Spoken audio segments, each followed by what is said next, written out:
Harikrishnan Vasanthakumar was an Indian businessman and politician from Tamil Nadu, India. He was the founder and chairman of Vasanth Co, one of the largest retail home appliance chains in Tamil Nadu. He was also the founder and managing director of the Tamil satellite TV channel Vasanth TV.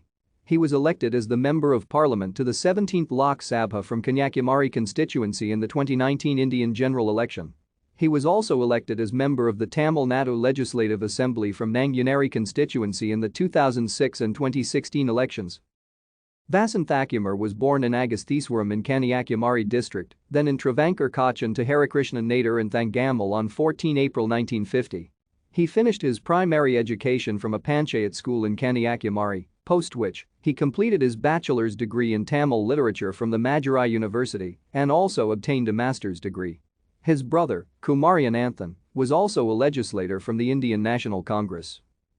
He started his career as a salesman in the early 1970s, including working with VGP.